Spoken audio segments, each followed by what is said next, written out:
This course is sponsored by Comcast NBC Universal. We would like to thank Comcast NBC Universal for the generosity in making this course possible. All right, greetings. My name is Jerry Borgia. I'm an HR program manager, and I hail from San Diego, California. I come from a military family, and I served 9 years active duty in the MP Corps as well as the Army Recruiting Command. And basically, upon my transition, I can say this. If it wasn't for the Army training me to become a recruiter, one, I wouldn't be a corporate recruiter today, and two, I wouldn't have the experience to share with all of you in helping veterans transition from the military into the corporate environment. I've worked at both large and small companies and startups in both the Silicon Valley, which is San Jose, California, and here in my hometown of San Diego. I'm primarily a technical recruiter focusing on engineering, but I have experiences in healthcare, sales, financial industries, as well as general employment. In my off time, I also lead programs to help underserved and underrepresented youth to help them make college and career choices for a better future. According to the latest Department of Labor statistics, approximately 160,000 to 200,000 veterans are discharged annually. As with any organization, the military is no different, and the military is seeing itself in a restructuring period. At the end of 2014, almost 250,000 veterans are discharged as the drawdown continues. What we know as HR professionals and hiring managers that military resumes are challenging enough to translate and also difficult to convert into interviews. What this means is we have a lower conversion of military veteran applicants being hired into full-time positions, and as a result, veterans have had a higher than average unemployment rate compared with their peers in the same demographic group. Why hiring veterans makes sense? Well, number one, they can handle a crisis. As one executive pointed out in my organization, that when the server goes down, they won't freak out. Number two, they can be trained to do anything. And as we know, anything means anything and everything. Number three, they can and will do more than you expect them to. Four, they will get the job done. I don't think that is consistent with the average employee. However, with military veterans, you know what you're hiring on. And then lastly, probably the most typical expectation of military veterans, they will arrive on time and on schedule. Corporate values are important to any organization and its culture. If you do a search for typical core values in a corporate environment, you may find anything from accountability and balance all the way down to safety and customer service excellence.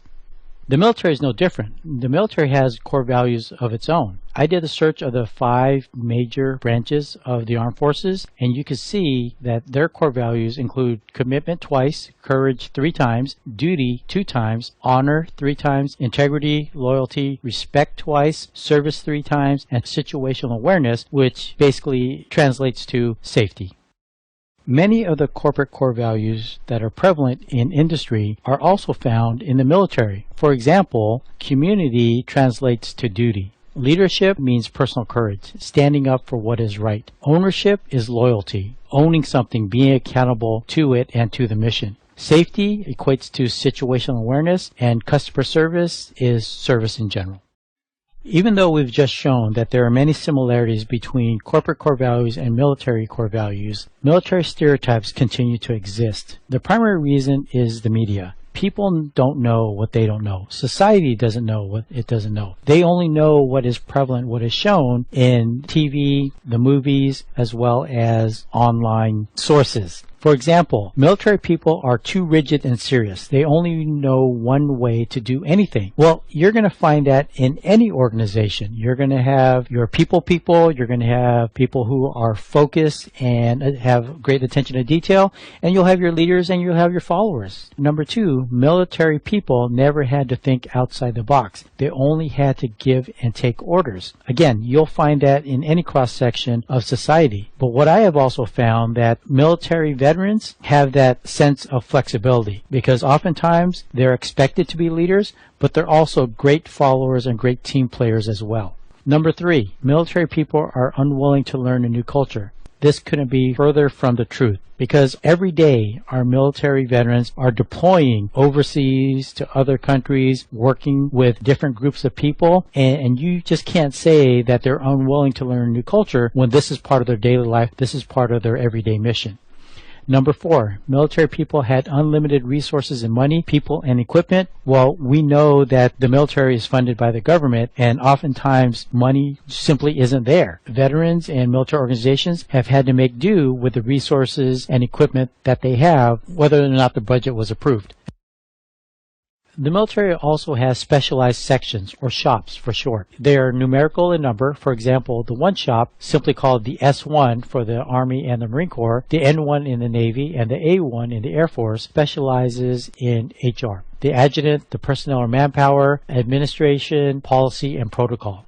The S2 shop, referred to as S2, N2, and A2 respectively, that's the intelligence section, Intel for short, or security. Their specialty is doing competitive analysis, doing research, and selling that information so that the command team can make an informed decision. The S3 shop generally is the largest of the section because it deals with operations. They focus on planning and strategy, which is future planning, operations or execution, which is now in the next 6 weeks, and they also are the shop that handles the unit training. The S4 shop, they deal with logistics, supply, acquisition, transportation, maintenance, contracts, as well as procurement. Those are the 4 major shops that you'll find in any organization. However, some organizations are able to accommodate larger shop. There is a 5 shop, the S5. They focus on plans and strategy, basically civil military operations. They are the public relations, the PR of a military organization. The 6 shop, they focus on signal, communications, and IT, and sometimes you may find the G shop, which stands for General Staff, J shop for Joint Military Forces, C for Combined Nations, F for Forward or Deploy, and then lastly you may find 7, 8, and 9 shops, which represent training, finance,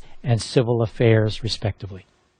The first group we're going to look at are the supervisors or the advisors. The Navy and the Coast Guard are very similar. Their supervisors are called petty officers. Not only do they have rank, but they also have the rate. Their rate is their specialty. For the first line supervisors, they're generally the mid-level personnel, basically E4, E5, and E6. Respectively, they are petty officers 3rd class, 2nd class, and 1st class. They are the more technical and or hands-on supervisors.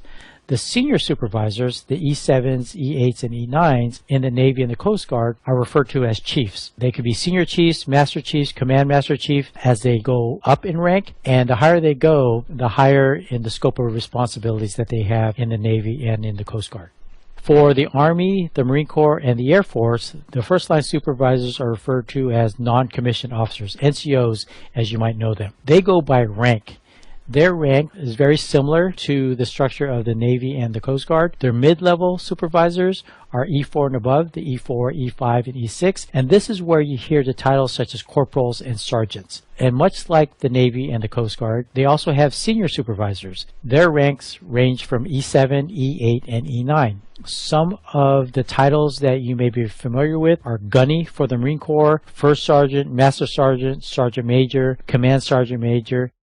For junior level commanders, they are commissioned officers, simply called officers, for all the branches. Junior officers, or JMOs, are the O1, O2, and O3. O stands for officer rank. In the Navy and in the Coast Guard, the O1s are the ensigns, O2s are lieutenant junior grade, and O3s are lieutenants. They also have a training rank of midshipmen. They are not commissioned officers, but are working towards that upon their graduation from college, university, or one of the academies. For the Army, Marine Corps, and Air Force, second lieutenants are the O1s, first lieutenants are the O2s, and captains are O3s. They also have a training rank, and that is cadet. They too are not commissioned until they graduate from the respective college, ROTC program, or academy. These are the ranks in which there are addressed sirs and ma'ams. Compared with the supervisors, they do have a greater scope of administrative and financial accountability, and you can equate them to being junior branch department managers. They have, at minimum, college degrees, a BA or a BS, and the way they receive this rank is through one of the 4 service academies, a senior ROTC program at a local university, or officer candidate school. Junior military officers can have either command authority and or staff responsibility at a higher level than the supervisors. The senior commanders, they would be the equivalent to the directors or executives in the military. They are also commissioned officers for all the branches. The senior officer ranks begin at 04 and above. For the Navy and the Coast Guard, 04s are lieutenant commanders, 05s are commanders.